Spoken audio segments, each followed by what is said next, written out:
Taste the Daily.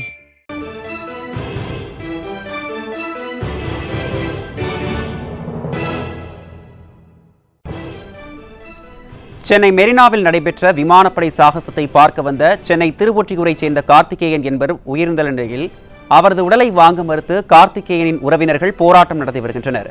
இது குறித்த கூடுதல் விவரங்களை தலைமைச் செய்தியாளர் ஜெயக்குமார் வழங்க கேட்கலாம். வணக்கம் ஜெயக்குமார், விவரங்களை பதிவு பண்ணுங்க. வணக்கம் அருண். விமான சாகச நிகழ்ச்சியை பார்ப்பதற்காக சென்ற குறுக்குப்பேட்டையைச் சேர்ந்த கார்த்திகேயன் என்கிற 36 வயது மதிக்கத்தக்க இளைஞர் பரிதாபமாக நேற்றைக்கு உயிரிழந்திருக்கிறார். குறிப்பாக இந்த விமான சாகச நிகழ்வு நடைபெற்ற இடத்திலே ஆம்புலன்ஸ் கூட இல்லாமல் 3 மணி நேரமாக அவர் கீழே விழுந்து இறந்து கிடந்ததாக கூறப்படுகிறது. மருத்துவர்கள் இன்னும் சற்று நேரத்துக்கு முன்பாக கொண்டு வந்திருந்தால் கார்த்திகேயனுடைய உடலை காப்பாற்றியிருக்க முடியும், உயிரை காப்பாற்றியிருக்க முடியும் என்று தெரிவித்திருக்கிறார்கள். கார்த்திகேயனுடைய உடலினுடைய பிரேத பரிசோதனை சென்னை ராஜீவ்காந்தி அரசு பொது மருத்துவமனையில் செய்யப்பட்டது. குறிப்பாக அந்த உடலை வாங்குகிற போது மருத்துவர்கள் அவருடைய மனைவியிடம் ஒரு சில கருத்துக்களை பதிவு செய்திருக்கிறார்கள். ஜூஸ் குடித்துவிட்டு யாப்பம் விட்ட போது அந்த கார்த்திகேயனுடைய உயிர் பிரிந்திருக்கலாம் என்று உடற்கூறாய்வு மருத்துவர்கள் தெரிவித்ததாக கூறிய அந்த தகவலை கேட்டு தன்னுடைய கணவன் இறந்ததை விட மருத்துவர்கள் கூறிய செய்தி மிகப்பெரிய ஒரு அதிர்ச்சியை ஏற்படுத்தி இருக்கிறது.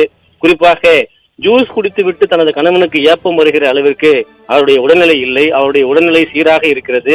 ஏற்கனவே மது குடிப்பாரா என்று கேட்டு தன்னை மேலும் சோகத்தில் ஆழ்த்தியது இந்த திமுக அரசு. தற்போது மருத்துவர்களுடைய இந்த பதில் என்பது வெந்த புண்ணில் வேலை பாய்ச்சுவதாக இருப்பதாக அவர்கள் மருத்துவர்களோடு உடலை வாங்க மறுத்து ஒரு வாக்குவாதத்தில் ஈடுபட்டார்கள். அங்கே வந்த காவல்துறையினர் அவர்களோடு பேச்சுவார்த்தை நடத்தி உடலை தற்போது குறுக்குப்பேட்டைக்கு ஆம்புலன்ஸ் மூலமாக அனுப்பி வைத்திருக்கிறார்கள்.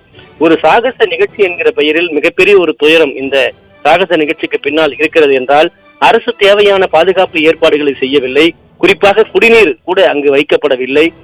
கழிப்பிடங்கள் எல்லாம் மூடி கிடந்ததாக அந்த மெரினா கடற்கரையில் இருக்கக்கூடிய ஒரு சில கழிப்பிடங்கள் கூட மூடி கிடந்ததாக வேதனையோடு பதிவு செய்கிறார்கள். காலை 10 மணியிலிருந்து அதாவது நண்பகல் 12, 1 மணி 2 மணி வரைக்கும் அந்த காய்கறி வெயிலிலே அவர்கள் காய்ந்து புழுக்களைப் போல ஒவ்வொருவராக சுருண்டு விழுந்திருக்கிறார்கள்.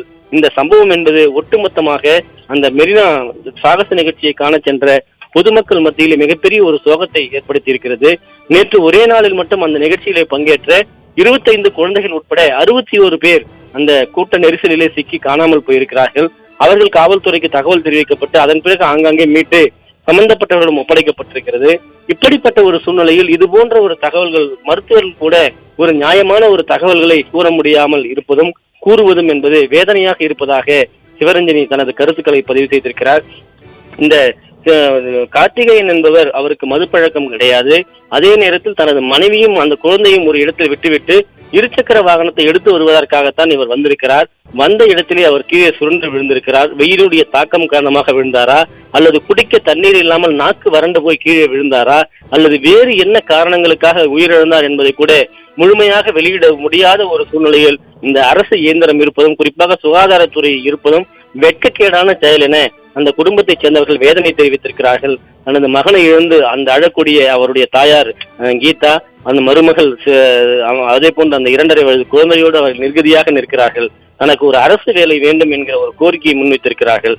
மேலும் மேலும் எங்களை காயப்படுத்தாமல் நாங்கள் வைக்கக்கூடிய கோரிக்கையை நிறைவேற்றுவதற்காவது இந்த அரசு முன்வர வேண்டும் என்பதுதான் அந்த கணவனை இழந்து தவிக்கக்கூடிய அந்த இளம் பெண்ணினுடைய அந்த இளம் குழந்தையை கையோடு வைத்துக் கொண்டு கதறக்கூடிய அவருடைய கோரிக்கையாக இருப்பது குறிப்பிடத்தக்கது.